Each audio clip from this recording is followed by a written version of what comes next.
तो खड़े होकर के जामवंत जी ने हाथ जोड़ लिया, प्रभु कहीं आप मेरे राम जी तो नहीं हो?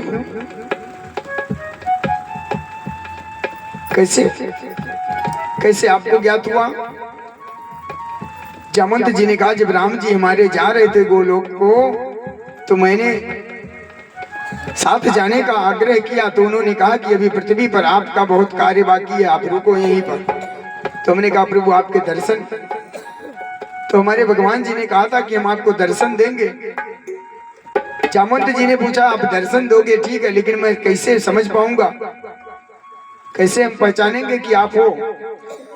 तो हमारे राम जी ने कहा था, जिसके मुष्टि के प्रहार से आपको चक्कर आ जाए, आप पृथ्वी पर गिर जाओ, तो समझ लेना वो आपके राम जी।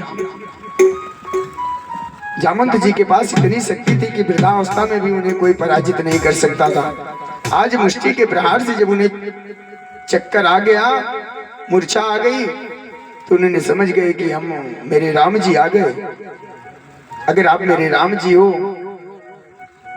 कन्हैया जी ने कहा यही समझ लो। नहीं प्रभु, मैं उस रूप को देखना चाहता हूं।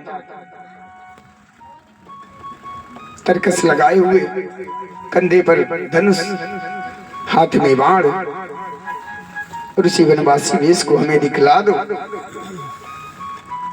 तब तो हमें विश्वास हो।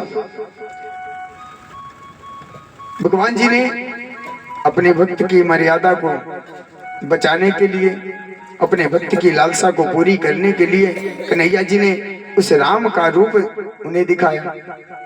राम के रूप को देख करके कन्हैया जी के चरणों में गिर पड़ते हैं जामवंत जी। महाराज अब मेरे दिन पूरे हो गए, अब मुझे यहाँ नहीं रहना, अब मुझे आप अपने धाम में भेज दीजिए, आशीर्वाद दीजिए। और हाँ,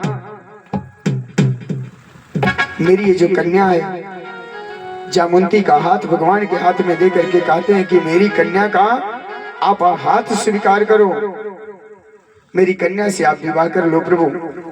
नहीं तो मेरे मरने के बाद मेरी कन्या का विवाह कौन करेगा, और आपसे उत्तम वर कहाँ मिलेगा? तो जामवंत जी ने अपनी कन्या जामवंती को कन्हैया जी को दे दिया, और देने के बाद वो मणि उन्हें दहेज के रूप में दे दी गई। भगवान जामवंती को लेकर के और मणि को लेकर के आए। अब वह मणि लेकर के सत्राजित के पास पहुंचे। भगवान द्वारिका नहीं गए,